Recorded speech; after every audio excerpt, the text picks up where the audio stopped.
About some match plays, because when it comes to favorite quarterback match plays, we get closer towards the weekend. Give me yours, Fab. Man, here's a guy you can give a big hug because he's been putting up huge numbers all season long. Dak Prescott, 20-plus fantasy points in 7 of 9 starts. Cynthia, don't get mad at me, but he's playing your beloved Detroit Lions, who have allowed multiple touchdown passes in 5 straight games. If the Lions win, will you wear a Lion costume on TV? Only if you wear a Cowboys costume. Done. Deal. That's done. Deal. Okay. Well, I have a quarterback for you, too. Yeah. And I'm going to pander to Cole here because I'm giving you a hug kind of through TV here. Because Patrick Mahomes. Look at him. Patrick Mahomes, he is like a warm hug, isn't he? How about that guy?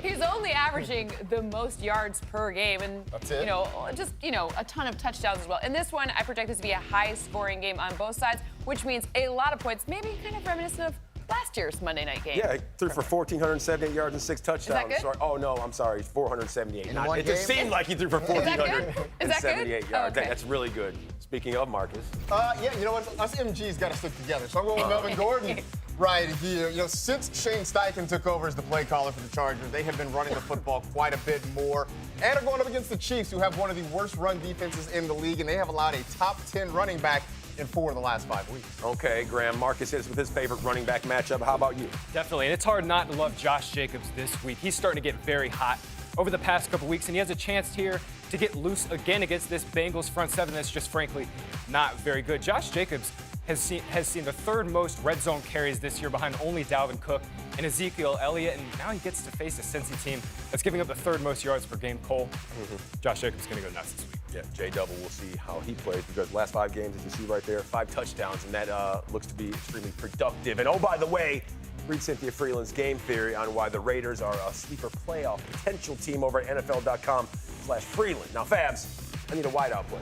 Yeah, us Michaels have to stick together. Marcus, I'm going to go with Michael Thomas. This is low-hanging fruit, but, I mean, it's delicious. This guy is on pace to break Marvin Harrison's single-season record for catches, all right?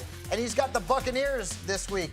Need I say more, guys? This is a great matchup for Michael Thomas. Okay, Marcus, I need a wide receiver that is really fast when it comes to running. How about Marquise Brown? Okay, he is. Because he's very fast. In fact, that's why our old man Todd Mossberg refers to him as Jet Fuel, which I guess was his original nickname. Okay. Before we started calling him Hollywood. Either way, what I'm telling you is that he is good in yards after the catch. He's among the top wideouts in the league in that category. And he's facing a Houston defense that is giving up the 2nd most yards after the catch of this season. So just get the ball in his hands and let him do the rest of the work. Okay, let's move things along, because it's time for a tight end and it's time for Cynthia to give us her favorite. Maybe not the fastest player on the field, but Greg Olsen is really a player you should be playing this week against the Falcons.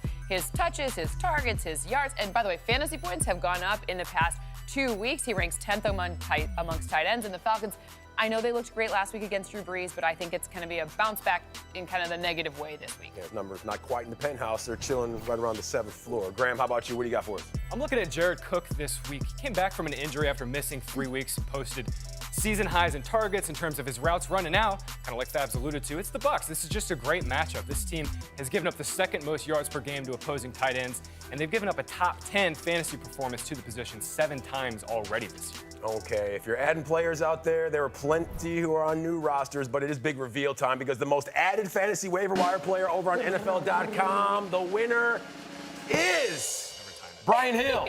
Take a bow. You are the most added player in NFL.com leagues. Over 148,000 owners added his services, bring his ownership from less than 1% all the way up to 33. So Hill had 71 yards and a touchdown in relief of the injured Devontae, Uncle Baby Billy Freeman. So hopefully, start him, sit him time, part due. This time, Fabs is going to give us the rundown when it comes to the quarterbacks and the tight ends. He's also going to give us what do you call it? A sleeper? A sleeper. Okay. We can do that. Okay. We'll start off quarterbacks. Let's go. Josh Allen, who the guys just talked about having a great matchup this week against the Miami Dolphins. And Allen's been terrific, 17-plus fantasy points in all but one of his first 8 games. And the Dolphins gave up 21.3 points to Allen earlier this season. Get him in your lineup.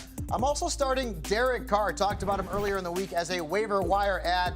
19-plus fantasy points in 2 of his last 3 games. The Bengals have allowed a 107 passer rating and more than 23 fantasy points per game to quarterback. So Derek Carr is a nice option. So is Jimmy Garoppolo, the last time we saw him on the field against the Cardinals, he was throwing 4 touchdowns. He was the QB2. He's still available in a lot of leagues on NFL.com. So if you like to stream the position, Jimmy G is worth a look. Okay, who are you sending to the Pine this week, Fabs? Jared Goff, he shouldn't only be on the Pine. He should be on the waiver wire. I mean, guys, let's be honest here.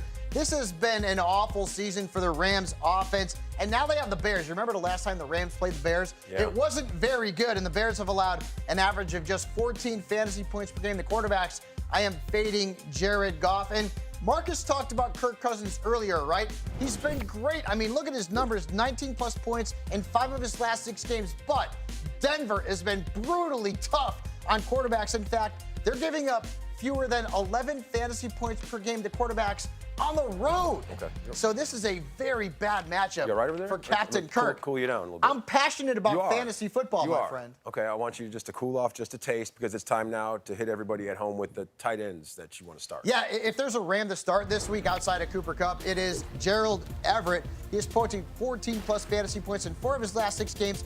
He's actually 10th in the league among tight ends in targets per game, and the Bears have allowed 6 catches and the 5th most fantasy points to tight ends. I'm also starting Kyle Rudolph. Now, this assumes that Adam Thielen is going to miss another week. He didn't practice today, but Rudolph has been on fire, scoring 11-plus fantasy points in 3 of his last 4 games. He had 2 touchdowns last week against my beloved Dallas Cowboys.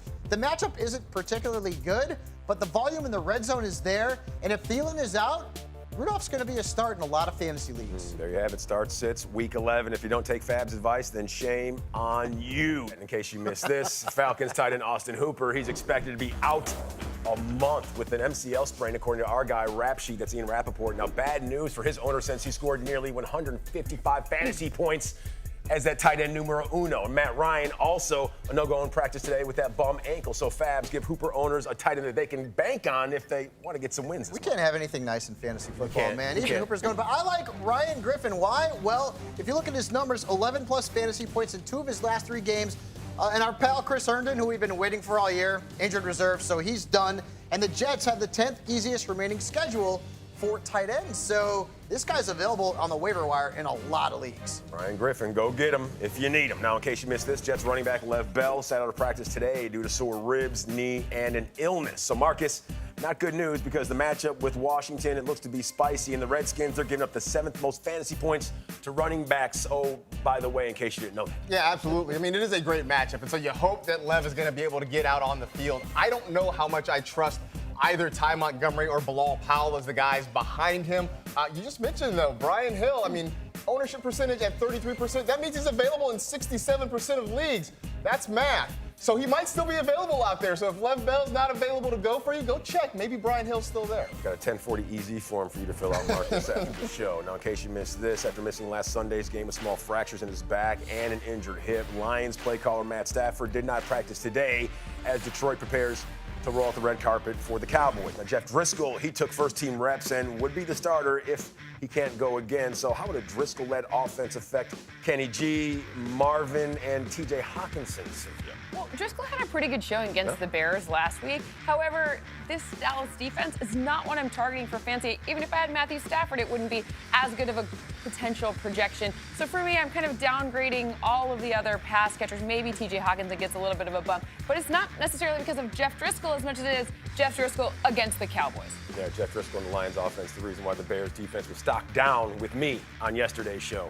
If anyone's watching, if anyone cares about that. Now, in I case care. you missed it, again, A.J. Green not practicing with his bum ankle, and sorry to those who stashed him since last August because it's not looking like a return is anywhere near in sight. Now, his head coach, Zach Taylor, says his wideout is day-to-day, but they did get speedster John Ross back before he injured his collarbone.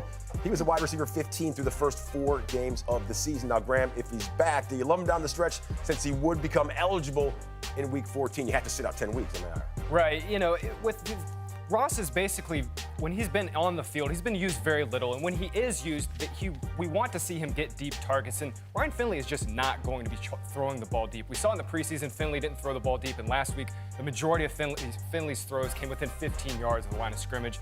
That's not where Ross gets his work done. And look, great matchup in Week 16 for the championship game against the Dolphins. But other than that, I don't think you want to stash Ross on many teams. Okay. Moving along, in case you missed this, popular streaming quarterback Jacoby Brissett practiced in full today with that injured knee that kept him out of the better part of 2 games. We saw Brian Hoyer on the field in his place. Now, Fabs, can fantasy owners plug and play Mr. Brissett this weekend versus the Jags? What do you think? I mean, if you're in a competitive league, I'd say you could probably play him 12-team league, 14-team league, super flex league, 2 QB league, something like that. Basically, what I'm saying is that I don't think he's a top 10 play against Jacksonville. Okay, speaking of the Colts, in case you missed this, one of his targets, T.Y. Hilton, did not practice as he tries to return from a calf injury that's kept him out of the last 2 contests. So, Fabs, I'll stick with you. Are you going to start someone in his place that goes by the nickname of the Rascal? Yeah, he was a rascal last week, wasn't he? Because a lot of people started him, including me, and it just didn't go very well. Flex starter at best for me. And back to T.Y. Hilton. Remember, that schedule in the fantasy playoffs is really favorable, so you can pull a Todd Mossberg and maybe buy low and steal him right now while his value is a little bit lower than normal. I thought you were going to say pull a Todd Mossberg and take Juju in the first round. Oh, that He did that. He did just that. outed We you on didn't do that, national Todd. You television, did Rossi. that. Now, in case you missed this, Cowboys wideout Amari Cooper missed practice today with an injured knee and ankle, and he missed practice time last week heading into Week 10's contest. Then he went out and threw up 31.7 points on that Minnesota Vikings defense, don't you know? Marcus, how good can he be this weekend versus Detroit? I think he'd be very good against that Detroit secondary. And I'm not really worried about the situation right now. This feels sort of like veteran deference. Like we've seen this where he gets the early part of the week off, he gets a little work in Thursday, Friday, and then he's ready to go for Sunday. So I have no concerns about Amari Cooper in my lineup. Amari Cooper channeling his inner NBA player, all about that load management.